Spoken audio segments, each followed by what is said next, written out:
Ta'ala atas izinnya. Kita masih lagi dipertemukan pada pagi ini bersama-sama dengan Al-Fadil Ustaz Dr. Khairul Ashraf Muhammad Nakir yang merupakan pensyarah tanah Universiti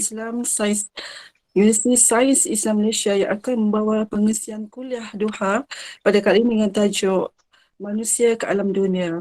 Sama-samalah kita ikuti bicara seterusnya daripada Ustaz sebentar saja lagi. Dan seperti sedia maklum, diingatkan para jemaah untuk untuk menjaga adab sopan dan menjaga aurat dan mute-kan mikrofon dan off-kan kamera bagi kelancaran majlis ilmu ini. Dan kepada yang mengikuti hingga ke akhir majlis, berilah ucapan salam dan terima kasih selepas moderator menutup majlis. Baiklah, sekarang sama-sama kita ikuti bicara perjalanan manusia ke alam dunia ini. Dan saya serahkan majlis ilmu ini kepada Al-Fadil Ustaz Dr. Khairul Ashraf. Dipersilakan Ustaz. Terima kasih Pak Inun. Bismillahirrahmanirrahim. Alhamdulillahirrabbilalamin. Wassalatu wassalamu ala rasulil mursalin wa ala alihi wa sahbihi ajma'in. Subhanaka la ilma lana illa ma 'allamtana innaka antal alimul hakim. Wa la hawla wa la quwwata illa billahil aliyyil azim. Alhamdulillah. Assalamualaikum warahmatullahi wabarakatuh kepada semua sahabat-sahabat pencinta Al-Quran. Alhamdulillah, bersyukur kepada Allah Subhanahu wa taala kerana kita dapat lagi bertemu dalam slot kuliah duha kita pada pagi ini, di pagi Ahad yang penuh keberkatan ini. Alhamdulillah, bersyukur pada Allah Subhanahu Wa Taala setinggi-tingginya kerana Allah masih lagi memberi nikmat yang seluas-luasnya kepada kita. Alhamdulillah, Alhamdulillah, Alhamdulillah. Kita buka mata kita pada pagi ini, kita dapat melihat. Kita buka mata kita pada pagi ini, kita dapat mendengar. Kita buka mata kita pada pagi ini, kita boleh bangkit daripada tempat tidur kita. Kita buka mata kita pada pagi ini, kita boleh menunaikan ibadah kita kepada Allah Subhanahu Wa Taala. Kita buka mata kita pada pagi ini, kita boleh menjamu selera. Kita buka pada mata kita pada pagi ini yang mana berpuasa. Alhamdulillah. Tahniah kepada semua yang dah berpuasa. Hari ini kita berada pada 9 Muharram. Dan kita juga digalakkan untuk puasa sunat lah. Esok 10 Muharram. Jadi Alhamdulillah, Alhamdulillah, bersyukur pada Allah Subhanahu Wa Taala. Itulah ucapan yang kita kena selalu lafazkan daripada mulut kita kerana Allah Subhanahu Wa Taala bagi nikmat yang cukup-cukup besar. Kenapa kita nak bicarakan nikmat pada pagi ini? Kerana kita dah masuk pada alam yang ketiga. Kita dah bahaskan tentang alam roh. Kita dah bahaskan tentang alam rahim. Dan pada pagi ini insya-Allah kita akan bahaskan tentang alam dunia, yang mana alam yang kita berada pada ketika ini. Muslimin dan muslimat, ibu-ibu, ayah-ayah yang dirahmati Allah Subhanahu Wa Taala, sebelum saya nak meneruskan kepada bahasan alam dunia pada pagi ini, saya nak masuk sedikit tentang persoalan yang saya tak jawab pada minggu sebelum ni berkaitan dengan ibu tumpang. Berkaitan dengan ibu tumpang, boleh ke tak?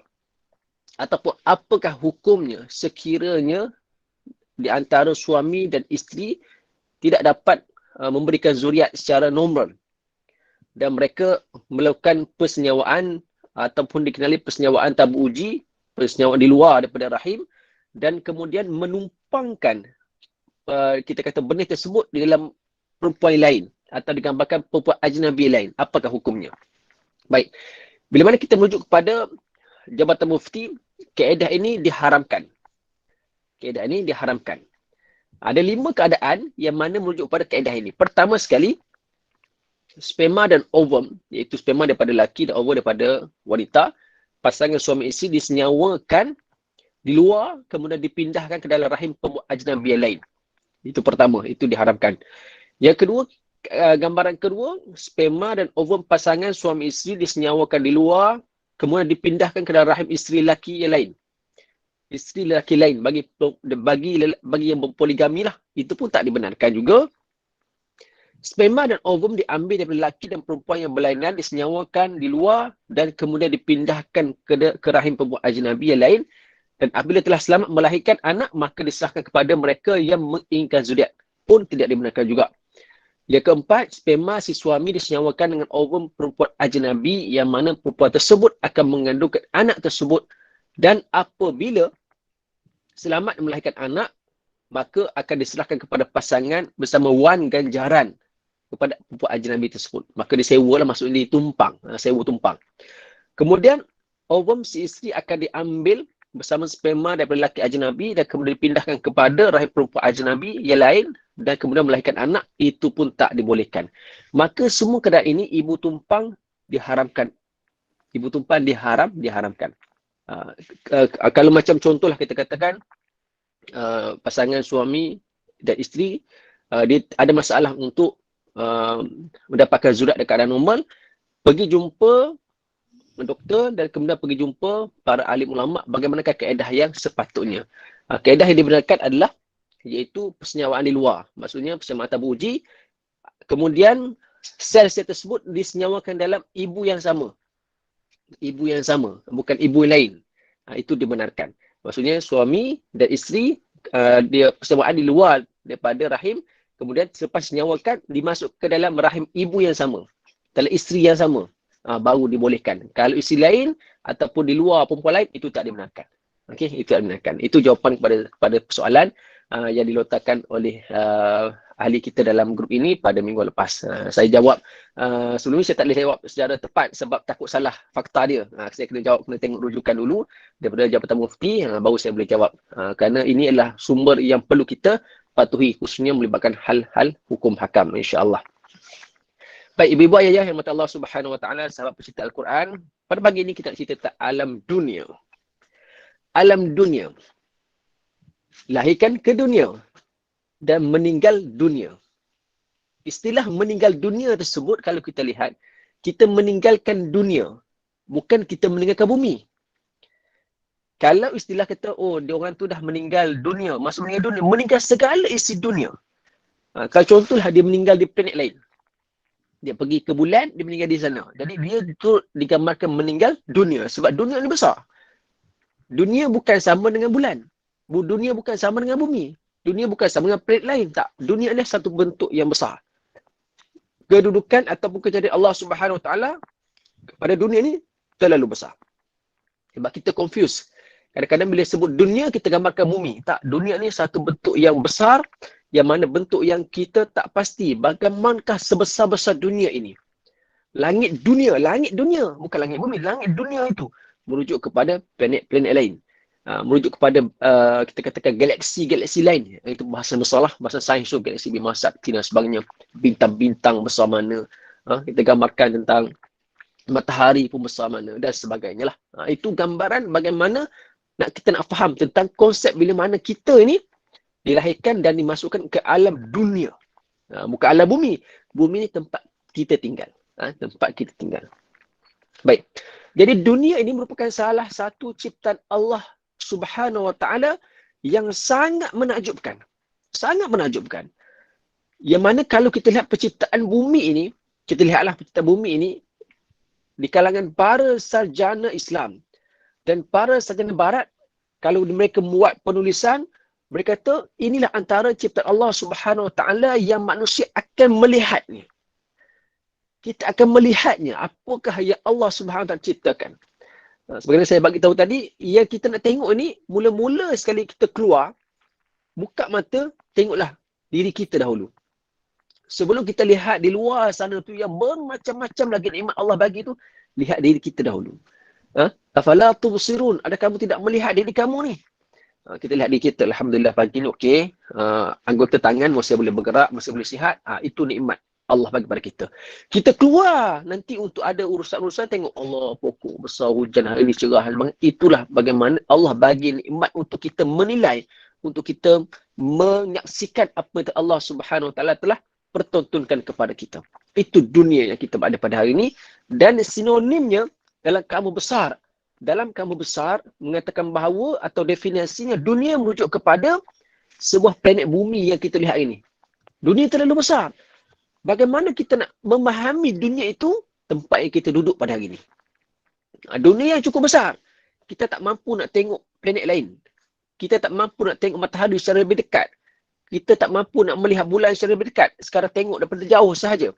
Maka untuk mendapatkan gambaran yang lebih jelas dan untuk mendapatkan kita ni dekat pada Allah, maka lihatlah dunia itu dalam konteks kita berada pada hari ini di atas muka bumi yang Allah jadikan yang sangat-sangat indah ini.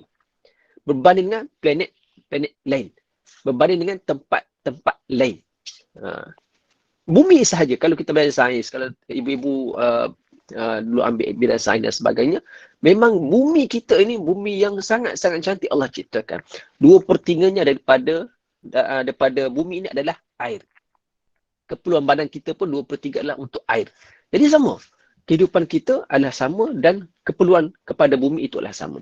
Bukan bumi itu diciptakan semata-mata untuk manusia, tapi untuk makhluk-makhluk lain untuk saling melengkapi antara satu sama lain. Baik. Allah Subhanahu wa taala berfirman dalam surah Al-Baqarah ayat 29. A'udzu billahi minasyaitonir rajim. Huwallazi khalaqa lakum ma fil ardi jami'a. Summa istawa ila as-sama'i fasawwahunna sab'a samawat wa huwa bikulli syai'in alim. Maksudnya dialah Allah yang menjadikan untuk kamu segala yang ada di langit dan di bumi. Di langit dan di bumi. Kemudian dia menuju dengan kehendaknya ke arah bahan-bahan langit, lalu dijadikan 7 langit dengan sempurna dan maha mengetahui akan tiap-tiap sesuatu. Allah maha mengetahui tiap-tiap sesuatu. Dalam Quran, Allah gunakan kata al-ard merujuk kepada bumi. Ad-dunya merujuk pada dunia. Perbezaannya Allah telah bezakan di antara perkataan ad-dunya dan al-ard. Kalau kita lihat al-ard ini merujuk kepada bumi yang kita duduk pada hari ini. Khusus kepada tempat yang manusia duduk pada hari bumi itu al-ard. Ad-dunya secara keseluruhannya. Okey. Jadi dari sudut sainsnya merujuk kepada bagaimana dunia ataupun bumi, dunia itu besar, keseluruhan penciptaan Allah Subhanahu Wa Taala. Kemudian bagaimana bumi ini yang kita duduk berada dan yang digambarkan dalam sains dipanggil blue marble, kata satu bentuk planet biru yang mana banyaknya air di situ, maka kita lihat bagaimana Allah bagikan nikmat di bumi ini berbeza dengan di tempat-tempat lain. Kita ini tak perlu nak pakai mask oksigen untuk berjalan sebab Allah bagi oksigen yang original untuk kita nikmati. Kita tak perlu kata nak terapung-terapung sebab apa Allah bagikan graviti yang cukup kuat untuk kita berjalan, untuk kita berurus kehidupan kita pada seharian. Jadi itu nikmat Allah bagi pada kita dunia ini. Ini secara umum saja dulu kita nak tahu pahaman dunia itu. Yang mana dunia ni disimbolikkan dengan tempat kita duduk iaitu bumi yang kita nampak hari ini. Sebab kalau kita nak cerita dunia secara besar-besarnya, planet atas kita pernah sampai, langit ke-7 pun kita tak pernah nampak macam mana nampak langit ke atas ini sahaja. Itu gambarannya yang lebih luas. Baik. Allah Subhanahu Wa Taala berfirman dalam surah Al-Mu'minun ayat 18. A'udzu billahi minasyaitonir rajim. Wa anzalna minas sama'i ma'an biqadarin fa askannahu fil ardh. Wa inna ala dhahabin bihi laqadirun. Maksudnya, dan kami turunkan hujan dari langit dengan sukatan yang tertentu serta kami tetapkannya ia tersimpan di bumi dan sesungguhnya kami sudah tentu berkuasa melenyapkannya. Itu hujan. Allah turunkan hujan. Ini minggu lepas kan. Bukan minggu lepas, lalu 3 hari lepas. Kita dihujani dengan hujan. Dihujani dengan hujan yang kata yang lebat lah. Di kawasan Lembah Kelang daripada pukul 3-4 pagi bermula sampai pukul 9 nak pergi ke jalan jam dan sebagainya.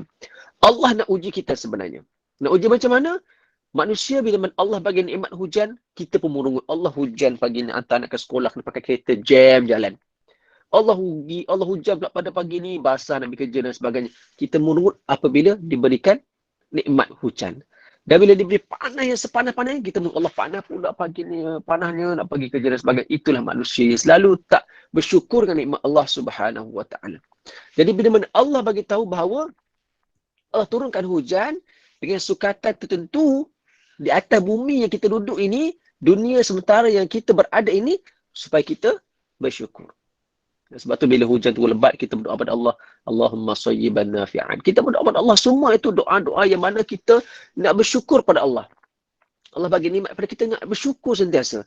Jadi setiap apa yang kita lihat, setiap apa yang kita dah nampak atas dunia ni, selalulah kita bersyukur pada Allah Subhanahu Wa Taala. Baik, dalam surah Ar-Rum, Allah Subhanahu Wa Taala berfirman, وَمِنْ آيَاتِهِ أَنْ يُرْسِلَ الرِّيَاحَ مُبَشِّرَاتٍ وَلِيُذِيقَكُمْ مِنْ رَحْمَتِهِ وَلِتَجْرِيَ الْفُلْكُ بِأَمْرِهِ وَلِتَبْتَغُوا مِنْ فَضْلِهِ وَلَعَلَّكُمْ تَشْكُرُونَ. Maksudnya di antara tanda-tanda yang membuktikan kekuasaannya bahawa dia menghantarkan angin sebagai pembawa berita yang menggembirakan untuk merasakan kamu sedikit dari rahmatnya dan supaya kapal-kapal berlayar laju dengan perintahnya dan juga supaya kamu dapat mencari rezeki dari limpahan kurniaannya dan seterusnya kamu bersyukur. Bersyukur Allah letakkanlah sekali. Bersyukur dengan apa? Allah bagi angin. Bersyukur Allah bagi kapal air bergerak dengan izin Allah. Bersyukur. Semua apa-apa kita buat itu bersyukur kepada Allah Subhanahu wa taala. Sebab apa? Syukur itu benda yang mudah untuk dilafazkan tapi payah untuk orang nak bersyukur pada Allah. Kita kadang-kadang kan, kita ni jumpa orang, kita nak berterima kasih kepada orang pun payah dengan apa orang telah buat pada kita. Ayat tadi, ayat surah Ar-Rum, ayat 46. Surah Ar-Rum, ayat 46. Kita jumpa kawan-kawan kita, kawan kita tolong kita. Okey, itu je jawapan kita. Nak berterima kasih. Terima kasih di atas apa yang telah dibuat. Atau terima kasih. Itu telah mencukupi. Itu sesama kita dengan manusia. Dengan Allah ini, kita bersyukur pada Allah Subhanahu Wa Taala. Itulah Allah bagi nikmat yang syukur-syukurnya. Alhamdulillah, sebab tu saya sebut tadi mula-mula sekali. Alhamdulillah, bersyukurlah sekali nikmat Allah bagi pada kita ni. Dengan nikmat yang cukup-cukup banyak. Sebab dunia-dunia yang kita duduk ni sementara. Pendek je masanya. Tak panjang. Takkan ada orang lebih 100 tahun. Adalah 2-3 orang yang kita dengar jangan-jangan ada umur dia lebih 100 tahun. Lebih 120 tahun. Jarang-jarang kita dengar. Kadang-kadang kita dengar seorang. Tak ramai. Yang mencecah 90 tahun ke atas pun tak ramai. 80 pun tak ramai. Kerana baginda Nabi bagi tahu bahawa umur umat aku ni antara 60 hingga 70 je. Range begitu saja. Dia tak kira yang meninggal awal, meninggal ketika baby, ketika umur bawah 10 tahun, belasan tahun, 20-an, 30-an. Itu ramai. Kerana ajal dan maut di tangan Allah Subhanahu Wa Taala. Ajal dan maut di tangan Allah Subhanahu Wa Taala. Allah telah tentukan di atas dunia ni itulah tempoh dia hidup. Itulah tempoh untuk dia beramal dan sebagainya. Okay? Jadi dalam Quran Allah sebut perkataan dunia sebanyak berapa kali? Sebanyak 115 kali. Allah sebut perkataan dunia sebanyak 115 kali dan Allah sebut perkataan akhirat juga sebanyak 115 kali yang sama. Maksudnya ni Allah sebut perkataan dunia 115 kali dan Allah sebut perkataan akhirat menyamai perkataan dunia sebanyak 115 kali dalam Quran. Dia menunjukkan bagaimana hubungan di antara dunia dan akhirat ini sangat-sangat kuat. Tak boleh orang tu kata dia nak ambil dunia semata-mata. Tak boleh. Akhirat.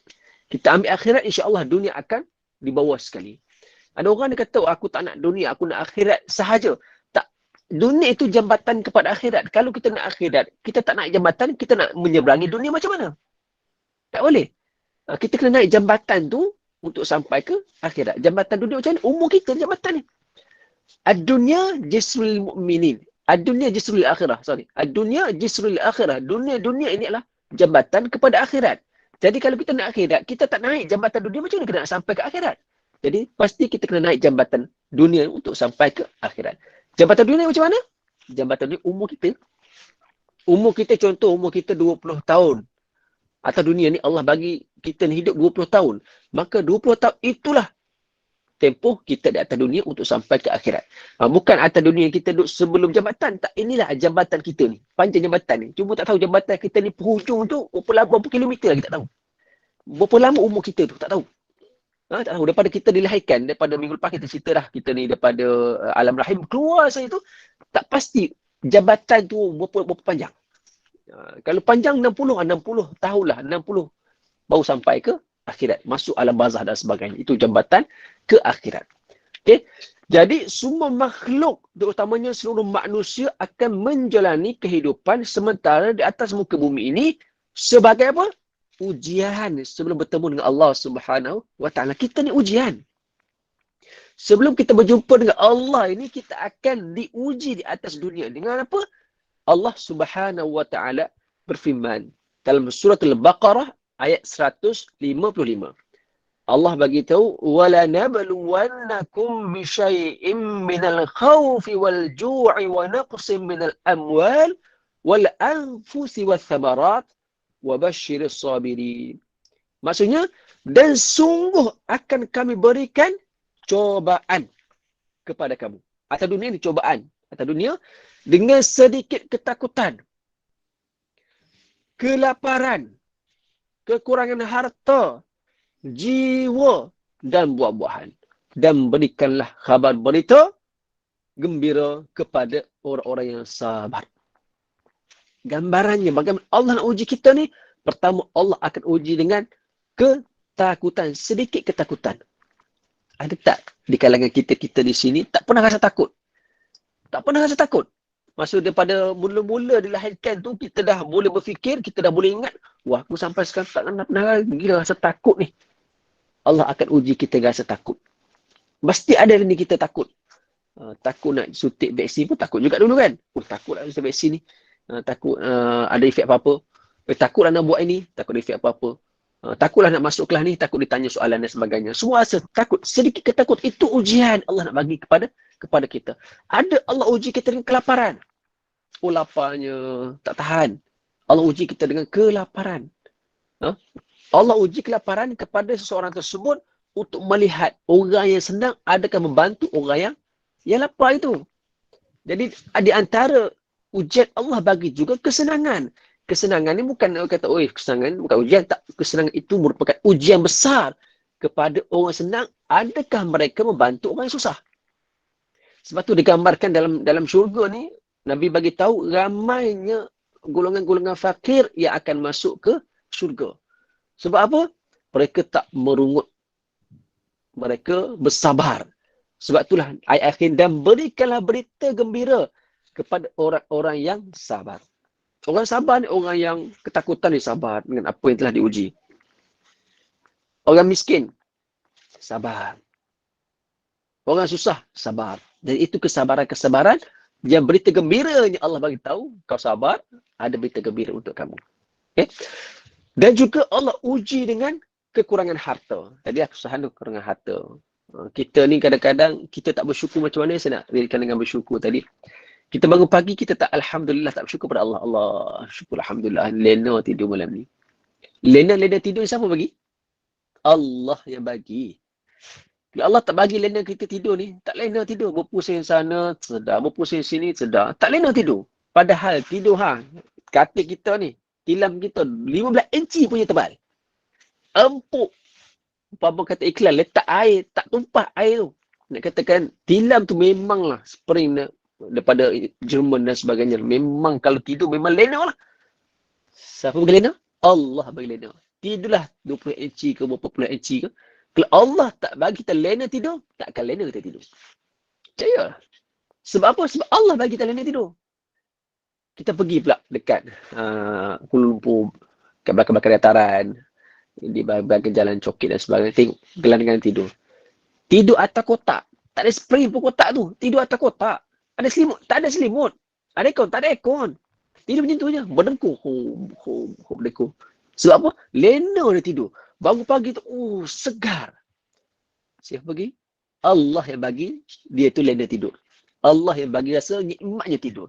Kita aircon buka nombor 16, paling sejuk sekali.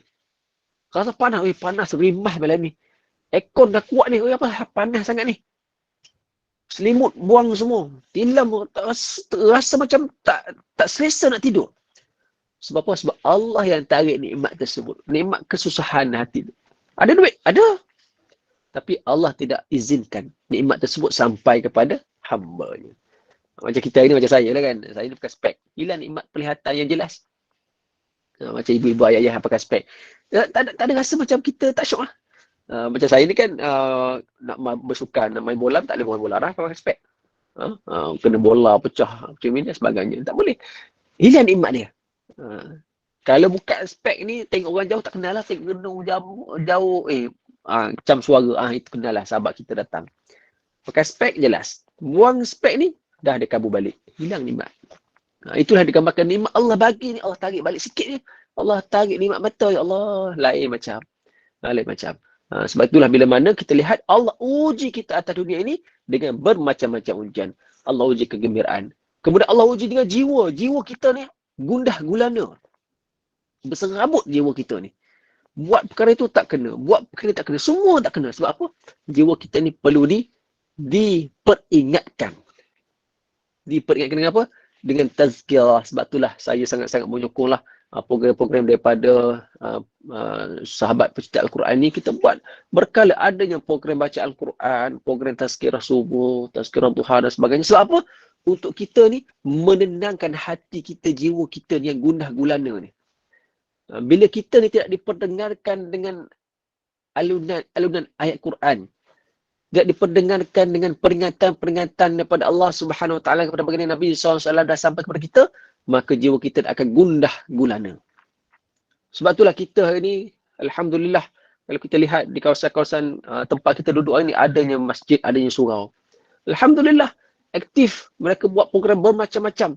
Sebab apa? Nak mendidik jiwa kita ni. Nak jinakkan jiwa kita ni yang gundah gulana ni. Allah uji kita sikit, kita stres. Sudah macam mana nak buat? Dah pening dah. Kembali pada Allah. Pergilah ke surau masjid.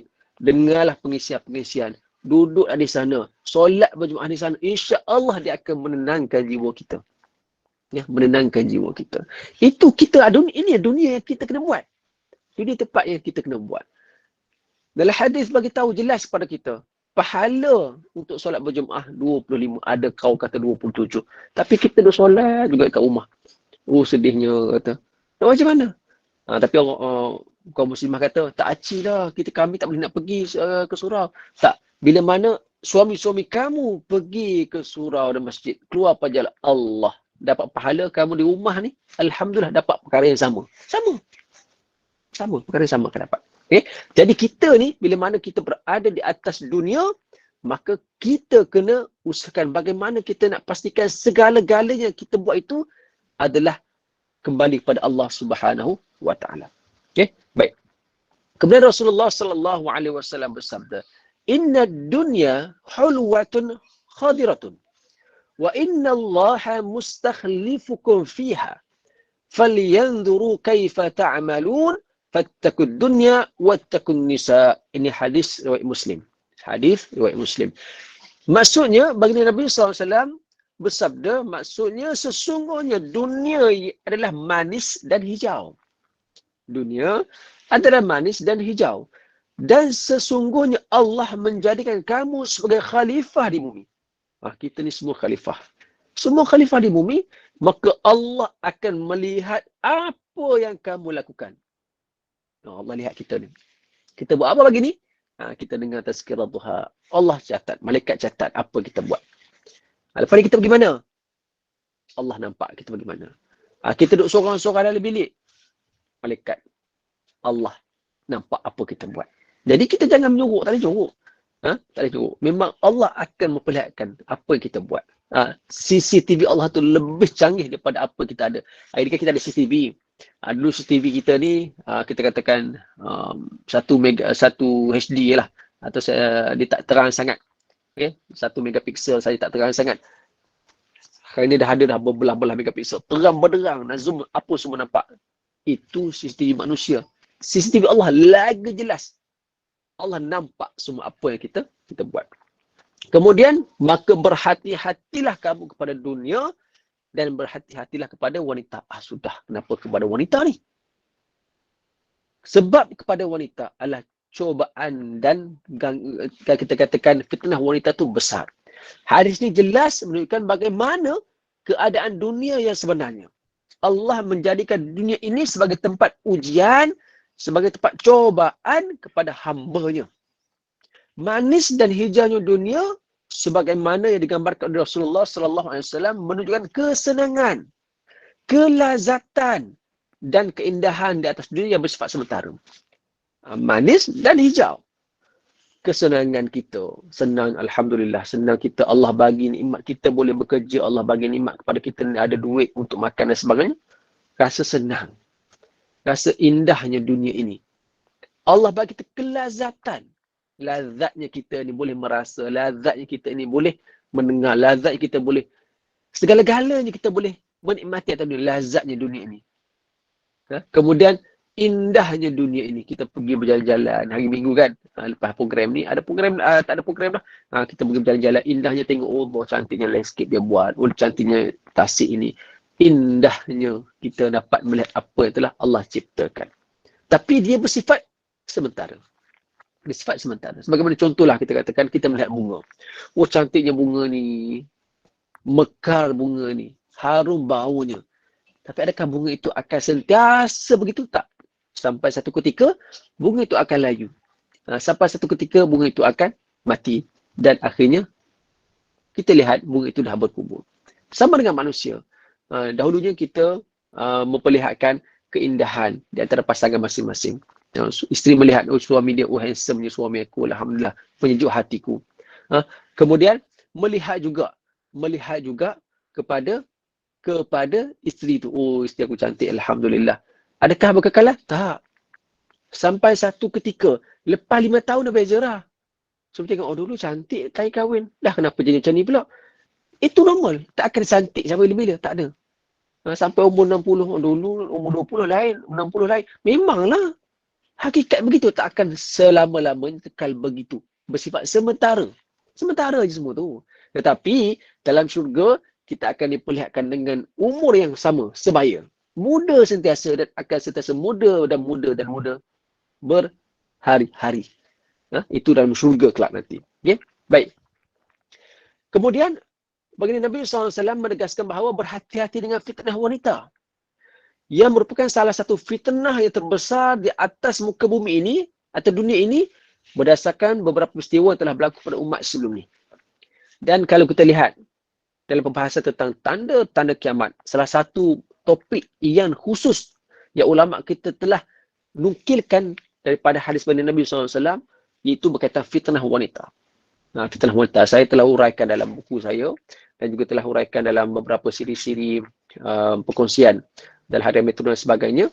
Di antara perkara-perkara yang besar, khususnya dalam bab fitnah wanita ini, merujuk pada pakaian, merujuk pada penampilan, merujuk pada suara, merujuk pada bagaimana kita ni nak ubah, nak susun kehidupan kita supaya dia jadi macam synchronize dengan perkara-perkara yang telah disyariatkan oleh baginda Nabi sallallahu alaihi wasallam. Di antara perkara kalau kita lihat dalam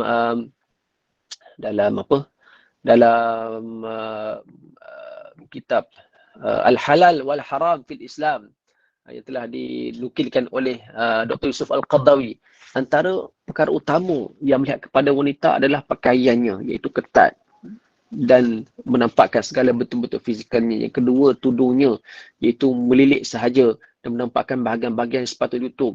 Kemudian jarang, yang terlampau, jarang sangat menampakkan, kena cahaya matahari pun dah nampak bahagian dalam. Itu benda-benda yang dinyatakan. Jadi itu di antaranya. Tak termasuk lagi fitnah suara dan sebagainya. Sebagaimana ada juga lah asatizah kita yang selalu kita lihat.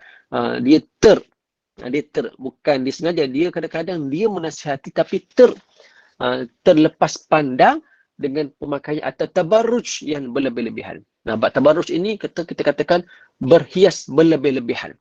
Menampakkan sangat kenapa nak menyesuaikan diri dengan masyarakat ataupun trend anak muda sekarang, dia dah terkeluar daripada batasan yang telah disyariatkan. Sebab tu dulu saya pernah buat satu perkongsian berkaitan dengan jangan melampaui batas arus perubahan. Jangan melampaui batas arus perubahan. Kenapa nak bagi tahu begitu? Kita ni nak berubah, tapi jangan melampaui batas yang berlebih-lebihan.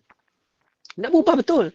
Kita nak ikut trend yang terkini, tapi jangan berlebih-lebihan. Nak untuk buat personal, silakan. Tapi untuk buat keseluruhan yang menampakkan kita macam-macam, jangan. Jangan. Sebab saya dengan ada anak murid dan juga rakan-rakan lah, buat observe. Buat observe yang mana merujuk kepada penggunaan TikTok tu. Saya sering guna TikTok. Gunakan bahasa TikTok ni. Sebabnya saya nak bagi tahu bahawa kalau kita melihat dalam konten-konten tersebut, 2/3 konten TikTok itu merujuk pada benda-benda yang salah. Benda-benda yang kalau kita tengok pun tak sepatutnya kita tengok lah. Benda-benda yang di luar daripada syariat kita. Nak menunjuk sana, nak menunjuk sini, betul tak betul. 1/3 saja konten-konten yang merujuk kepada kebaikan-kebaikan. Itu antara perkara-perkara yang Allah tak sesuai lah. Tak sesuai. Tak sesuai. Untuk personal, silakan. Tapi tak boleh tak tunjuklah kepada diri kita ni. Kita nak jaga syarat kita atas dunia yang sementara ni. Kita risau tengah buat apa-apa yang tak sepatutnya, Allah tak nyawa ketika itu, maka habislah diri kita. Okay? Baik. Allah Subhanahu wa taala berfirman dalam surah Ali Imran ayat 14. A'udzubillahi minasyaitonir rajim. Zuyyina lin-nasi hubbus syahawati minan nisa'i wal banina wal qanatiril muqantarati minadh dhahabi wal fiddah wal khaylil musawwamati wal an'ami wal harth. Zalika mata'ul hayatid dunya wallahu 'indahu husnul ma'ab. Maksudnya dihiaskan dan dijadikan indah kepada manusia kesukaan kepada benda-benda yang diingini nafsu, iaitu perempuan-perempuan, anak-anak pinak, harta benda yang banyak bertimbun-timbun dari emas dan perak, kuda peliharaan yang bertanda lagi terlatih, dan binatang-binatang ternak serta kebun-kebun tanaman. Semuanya itu adalah kesenangan hidup di dunia, dan ingatlah pada sisi Allah Subhanahu wa taala ada tempat kembali yang sebaik-baiknya, iaitu syurga. Dunia kita ada ni, contoh apa tadi? Syahwat kita tu. Syahwat yang mana? Keinginan kita kepada wanita-wanita, perempuan-perempuan. Orang lelaki, keinginan pada perempuan. Perempuan keinginan pada apa? Keinginan kepada harta benda. Oh, nak harta ni, nak harta tu dan sebagainya. Nak emas, nak tambah lagi emas. Dah ada emas, nak tambah lagi emas dan sebagainya. Itu adalah kesukaan para wanita. Tak boleh nak halang. Sebab itu kesukaan dia. Atas dunia itulah kegemaran dia. Kemudian, kita ada pula orang yang dah ada harta, dah ada rumah, nak rumah sebiji lagi. Ada kereta sebiji, nak tambah lagi 2 biji. Itu kesukaan, kenikmatan yang ada sementara. Ada perak atau perak, ada emas dan emas. Digambarkan di sini kemudiannya, kuda peliharaan. Kuda peliharaan. Kita ni ada kereta, ada sebagainya. Tambah lagi. Kemudian Allah bagi tahu, itu sementara saja. Ia kekal selama-lamanya dalam syurga. Dan syurga itu nak apa? Kamu terlintas saja, Allah akan bagi. Allah akan bagi. Okey, baik. Keseluruhan tadi kemudian Allah bagi tahu satu saja. Allah bagi tahu dalam suratul Kahfi ayat ke-7, a'udzubillahi minasyaitonir rajim. Inna khalaqna ma 'alal ardi zinatan laha linabluwahum ayyuhum ahsanu amala. Maksudnya, sesungguhnya kami telah jadikan apa yang ada di bumi sebagai perhiasan baginya, kerana kami hendak menguji mereka siapakah di antara yang lebih baik amalannya. Nak uji kita ni. Siapa di antara kita ni baik amalan? Bukan saya uji. Bukan asatizah yang uji. Tak ada. Yang uji Allah Subhanahu Wa Taala yang melihatnya. Bukan saya kata, okey, hari ni kita ada test. Kita nak uji. Sahabat pecinta Quran ni mana pada baik amalan? Oh, tak boleh. Tak boleh. Tak jadi. Tak jadi. Ujian-ujian kat sekolah tu lain. Itu ujian lain. Ini ujian lihat amalan paling baik ni. Tak boleh. Tak boleh. Sebab kita lihat kadang-kadang Allah tarik seorang nyawa seorang itu, dia tarik dalam keadaan tidak sedar. Ada yang meninggal dalam keadaan yang tengah beribadah. Yang kita dengar kan, tiba meninggal ketika solat, tengah sujud, tiba tak bangkit. Ada yang meninggal ketika mana tengah berpuasa, ketika mana baca doa dan sebagainya. Ada yang meninggal ketika mana tengah berjoget, ketika mana tengah buat muzik-muzik rancak dan sebagainya. Allah tak nyawa ketika itu. Jadi, bila mana Allah nak uji kita, Allah nak melihat di antara kita amalan yang paling baik, yang mana, maka Allah akan melihatkan banyak perkara. Banyak perkara. Okey? Baik. Selepas kita dah bicara semua itu, persoalan, apa erti kita hidup sebenarnya? Apa erti kita hidup ni? Yang kita cerita macam-macam tadi tu, kat bumi lah apa erti kita hidup sebenar-benarnya ni? Kita hidup untuk apa ni? Dan bagaimana kita menemui tujuan hidup kita ni? Bagaimana? Ya? Bagaimana kita jumpa semua-semua tu? Okey. Jadi Allah Subhanahu Wa Taala berfirman dalam surah Az-Zariyat ayat 56, A'udzubillahi minasyaitonir rajim, "Wa ma khalaqtul jinna wal insa illa liya'budun." Dan aku tidak ciptakan jin dan manusia melainkan agar mereka beribadah kepadaku. Semua sekali tu Allah cipta tu untuk apa manusia? Ibadah pada Allah Subhanahu Wa Taala. Kita ketuk-ketuk ni supaya beribadah pada Allah, beribadah pada Allah, beribadah pada Allah. Hari ni kita lihat bagaimana kita nak memupuk orang-orang di antara kita ni solat. Masih ramai lagi tak solat kita ni. Masih ramai lagi. Yang data dulunya kita lihat 82% tak solat. 82% tak solat. Ini naiklah sedikit 80% tak solat. Maksudnya 20% dah solat. Contohlah kalau kita gambarkan dari satu taman tu ada 100 orang, 20 orang yang solat. Yang lain tak solat. Bukan gambaran solat kat surau ni. Tak solat langsung. Nak cerita macam mana? Tak solat. Sedangkan awwalu man yuhasabu fil akhirah apa dah? As-salah. Yang mana pertama sekali akan hisap di yaumul akhir nanti adalah solat. Tapi solat tak solat langsung. Kalau solat itu maksudnya dia ni leka, itu lain. Ini tak solat langsung ni. Tanya Islam, tak solat. Macam nak buat? Sebab umur atas dunia sementara je. Perjalanan 14 lagi checkpoint tu nak pergi tu. Tolak 3 lah. Tolak 3. Jadi ada 11 checkpoint lagi nak pergi tu. Panjang cerita lagi. Kalau tak solat macam mana? Agak sukarlah untuk kita menghadapi stage-stage ataupun destinasi-destinasi yang lain. Okay? Baik. Kemudian digambarkan di sini. Atas dunia ini, bila mana Allah bagi nikmat yang sebanyak-banyaknya, bagi kata-katakan kegunaan, Allah bagi guna kita, Allah bagi guna tumbuhan, guna binatang, Allah kurniakan tersebut, maka kita ni bila Allah dah bagi kita, lupa bahawa kita kena bertawakal pada Allah Subhanahu Wa Taala. Kita jangan guna berlebih-lebihan dan sebagainya. Jangan merosakkan kehidupan secara berlebih-lebihan. Kembali kepada apa yang Allah bagi tahu dalam Quran, dalam suratul Rum ayat 41, A'udzu billahi minasyaitonir rajim, zaharal fasadu fil barri wal bahri. Barri wal bahri bima kasabat aydin nas. Liyudhiqahum ba'd alladhi 'amilu la'allakum yarji'un. Telah terlihat kerosakan di darat dan di laut. Disebabkan apa? Oleh perbuatan tangan-tangan manusia. Allah mahu mereka merasakan sebahagian daripada akibat perbuatan mereka agar mereka kembali ke jalan yang benar. Kita lihat bagaimana contoh hari ni lah. Kita ambil benda-benda yang besar. Contoh hari ni. Kawasan tempat saya pun samalah berlaku benda yang sama. Disebabkan kita hari ni telah merosakkan tempat tinggal binatang-binatang. Binatang-binatang liar. Tempat tinggal anjing. Tempat tinggal monyet, ular dan sebagainya. Akhirnya mereka pun dah tak tempat lain. Mereka pergilah tempat rumah kita. Jadi kawasan saya sendiri pun banyaklah monyet-monyet yang berkeliaran. Dah macam jinak sangat dah.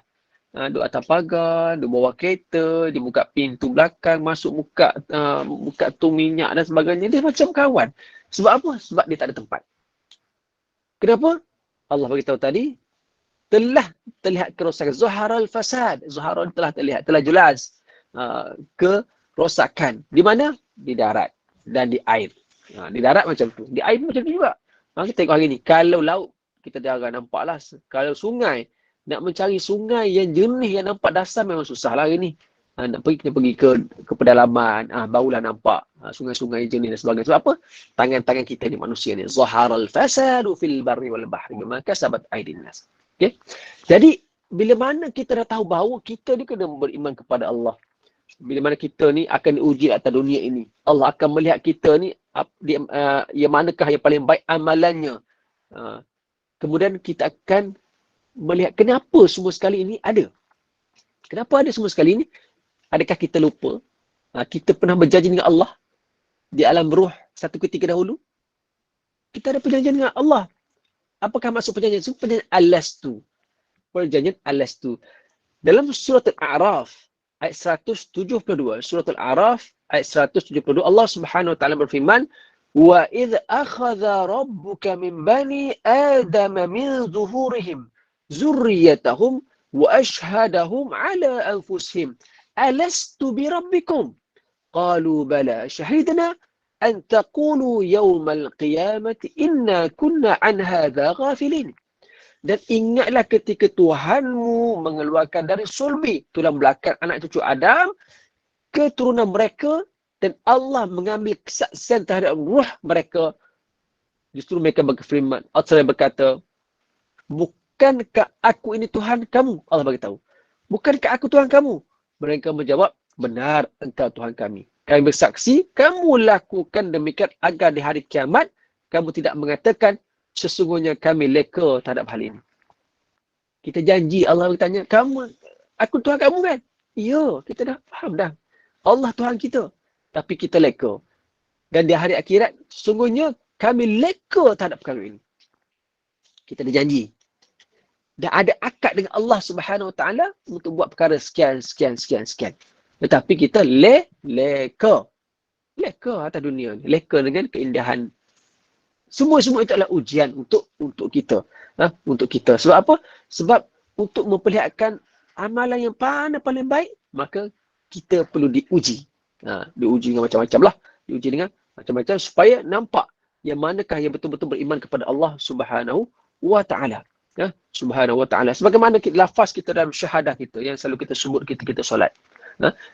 Asyhadu an la ilaha illallah wa asyhadu anna Muhammadar Rasulullah. Aku bersaksi bahawa tiada Tuhan yang disembah melainkan Allah. Dan aku bersaksi bahawa Nabi Muhammad itu pesuruh Allah. Itu yang kita lafaz dalam kalimah syahadah kita tu. Yang mana merupakan base, asas yang utama. Bila asas dah kukuh, maka adanya tiang-tiang. Apa itu tiang? As-salat. As-salatu imanuddin, faqad hadamaha faqad hadamaddin. Solat itu tiang agama. Kalau hancurnya, patahnya, musnahnya tiang, maka hancurlah agama. Sebab base dah ada. Base apa? Syahadah kita. Maka ada tiang. Tiang. Puasa akan dijadikan sebagai tembok. Zakat sebagai bumbung kita. Dan perhiasan dengan haji. Itu analogi tu begitulah. Okay? Menggambarkan lengkap lima dalam rukun Islam. Syahadah, solat, puasa, zakat, haji. Jadi lima-lima ada ni, alhamdulillah lengkap. Jadi kalau tak ada haji, tak sempat nak buat haji, tak berkemampuan, 4 dah ada. Saksi kita bersaksi bersyahadah dengan Allah, ada. Okey, dah kukuh. Ada tiang, dah boleh naik tiang. Ada puasa, dah boleh buat apa? Boleh buat dinding dan sebagainya. Ada zakat bumbung, dah lengkap, boleh duduk lah rumah. Lengkap macam itulah analogi nak gambarkan itulah kehidupan kita yang mana akan menuju pada Allah Subhanahu Wa Taala dalam keadaan yang lengkap. Okey. Baik, jadi bila mana kita rujuk kepada perjanjian tadi dan dunia adalah bukan medan ujian, maka Allah Subhanahu Wa Taala berfirman dalam surah Al-Hud, surah Hud ayat ke-7, a'udzubillahi minasyaitonir rajim, wa huwal ladzi khalaqas samawati wal arda fi sittati ayyamin wa kana 'arshuhu 'alal ma' liyabluwakum ayyukum ahsanu 'amala wa la in kunta innakum mab'utsuna min ba'dil mauti la yaqulanna alladhina kafaru in hadza illa sihrun mubin. Dan dialah yang menjadikan langit dan bumi dalam masa 6 masa. Sedangkan arasy yang berada di atas air, ia menjadikan semua itu untuk menguji kamu. Siapakah di antara kamu yang lebih baik amalannya? Dan demi sesungguhnya, jika engkau, wahai Muhammad, berkata bahawa kamu akan dibangkitkan hidup kembali setelah mati, tentulah orang-orang yang ingkar akan berkata, ini tidak lain, hanyalah seperti sihir yang nyata. Ada orang macam tu. Dia kata, kamu di atas dunia sementara, mati akan dia bangkitkan balik. Orang kata ini sihir, mana boleh mati hidup balik. Orang kafir macam tu. Jadi kita ni kena percaya bahawa bila mana kita dah meninggal, kita akan dibangkitkan nanti dalam alam barzah. Duduk situ, dibangkitkan ketika mana hari kebangkitan. Dikumpulkan di padang mahsyar yang begitu ramai. Okey. Maka apa yang kita gambarkan di sini adalah ujian sebenar kita bagaimana di sebalik kesibukan kita kerja, urusan keluarga, kegiatan sosialnya dan perihal dunia, kita tak dapat mengotakan janji kita dengan Allah Subhanahu Wa Taala itu untuk beribadah pada Allah Subhanahu Wa Taala, buat apa yang Allah suruh, tinggal apa yang Allah larang. Kaedah semua sekali bermula dengan niat kita. Nak meletakkan amalan semula dengan menjajalkan hal tuju kita ni kena dengan niat. Jangan niat. Contoh, sebelum kita tidur malam, kita kena bertaubat pada Allah Subhanahu Wa Taala. Taubat pada Allah. Allah, banyak dosa pada Allah. Astagfirullahalazim. Dah tidur. 3 kali astagfirullah, tidur. Istighfar 2 kali, tidur. Maksud kita bertaubat pada Allah sebab dosa kita banyak. Kepada Allah Subhanahu Wa Taala seharian. Kemudian dalam sambil kita nak tidur itu, kita niat apa kita nak buat esok hari. Apa kita nak buat esok hari. Niat pada Allah. InsyaAllah esok bangun pagi awal, nak solat tahajud 2 rakaat. Kemudian nak pergi solat subuh berjemaah di surau. Kemudian nak masuk program-program, ada kuliah subuh, ada program-program lain. Niat betul-betul dalam hati kita. Okay? Sebab apa? Kalau kita tak niat, dia tak akan menjadi kita ni seorang yang dapat memfokuskan apa kita nak buat. Niat tu, Allah bagi pahala lah. Contohlah kita niat Allah, esok ada kuliah, esok nak masuk ni. Tapi Allah takdirkan malam itu kita meninggal. Niat kita pahala dapat. Ya, niat itu pahala Allah bagi dah. Jadi itu antara perkara-perkara yang merujuk kepada bagaimana kita nak pastikan kehidupan kita atas dunia ni selari dengan apa yang telah Allah Subhanahu Wa Taala gambarkan.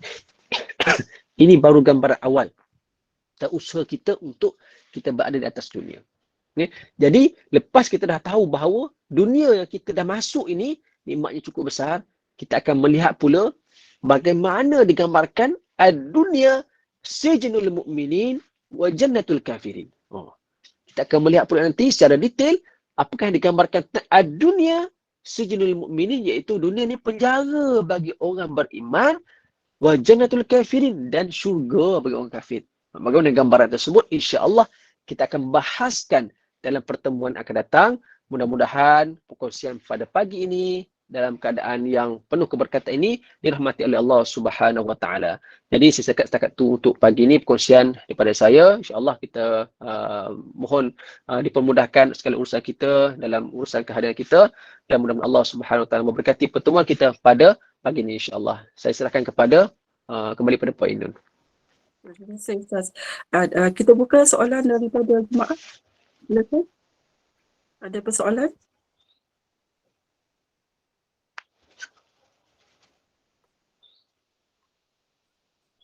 Assalamualaikum Ustaz.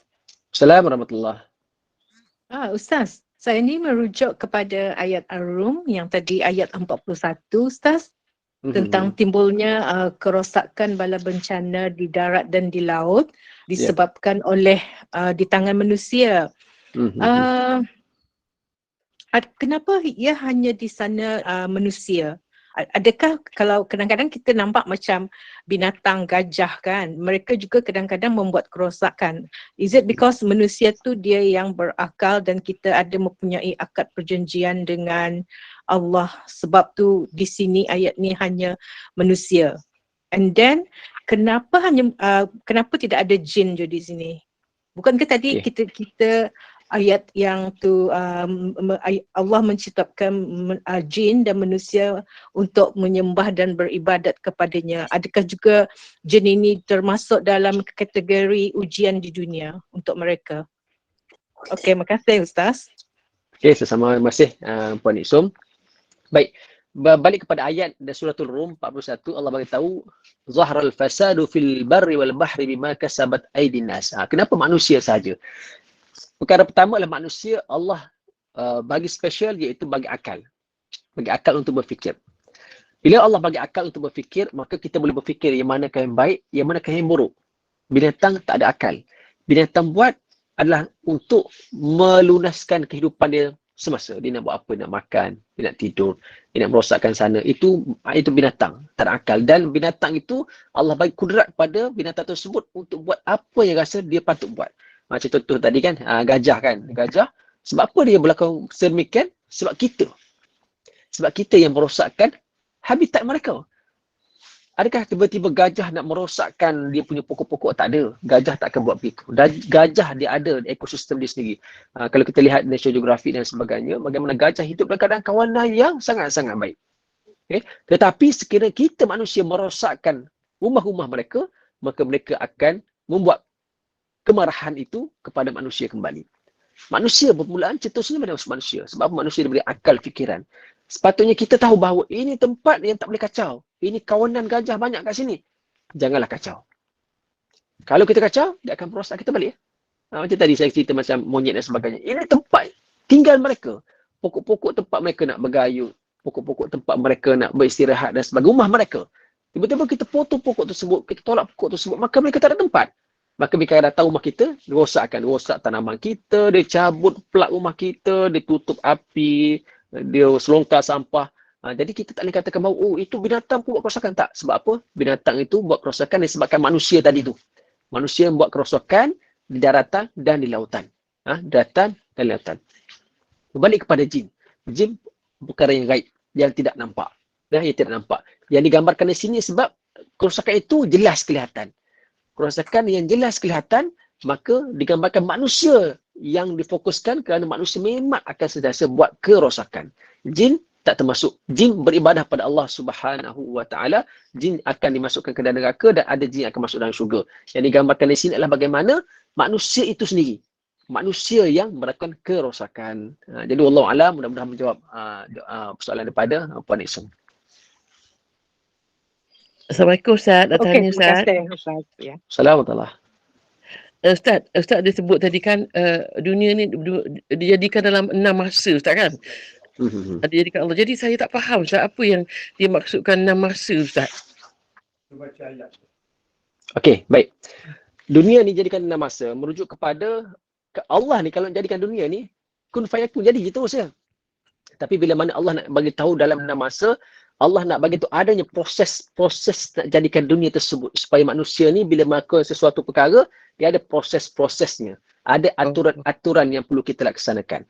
Itu Allah nak jadikan sesuatu, Allah berkata okey jadi terus, siap, lengkap. Tetapi Allah nak gambarkan, Allah nak bagi tahu manusia setiap apa yang kita nak buat itu ada proses-proses yang perlu kita lunaskan, yang perlu kita ikuti. Itu gambaran yang kita nak bagi secara ringkas lah tentang proses dan masa tu. Kalau kita nak lihat, jelas je Allah nak buat dunia, terus jadi dunia. Tapi nak bagi tahu bahawa adanya proses-proses untuk menjadikan dunia, dan proses-proses itu merujuk pada manusia. Bagaimana manusia dijadikan? Ada prosesnya, terbentuknya daripada bulan pertama macam tu, bulan kedua macam tu, 3 macam tu, sampailah 9 bulan, 10 hari, keluarlah manusia. Kalau katakan jadi manusia, keluar terus. Lintas kata doa, ya Allah Tuhanku, aku nak anak seorang, dah keluar terus, besar terus. Allah boleh buat. Tapi Allah nak gambarkan ada proses-proses yang perlu manusia ikuti supaya sampai kepada satu ketika kita tahu bahawa itulah Allah bagi nikmat kepada kita atas dunia untuk sampai ke akhirat. Wallahu a'lam. Oh gitu. Terima kasih Ustaz, terima kasih. Sama.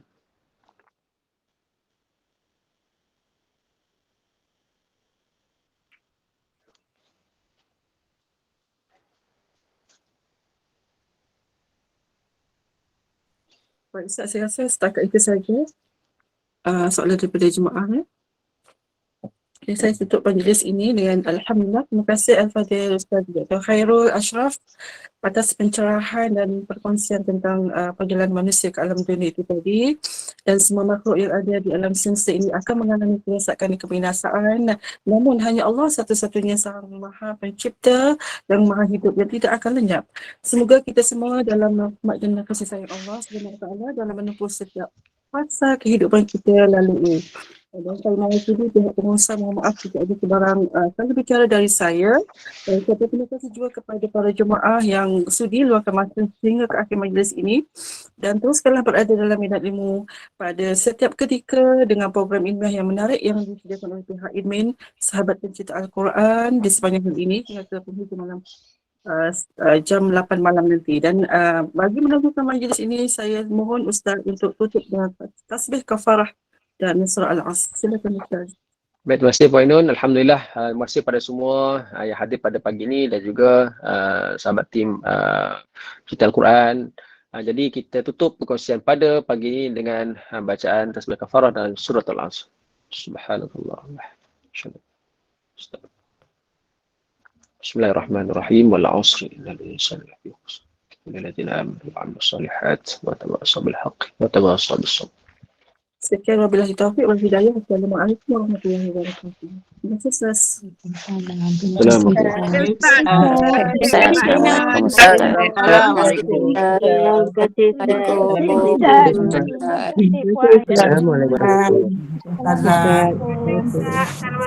kasih Ustaz. Assalamualaikum. Terima kasih Ustazah. Assalamualaikum Puan Zainul. Terima kasih. Terima kasih Ustaz. Assalamualaikum. Terima kasih semua. Assalamualaikum. Terima kasih semua. Assalamualaikum. Salam.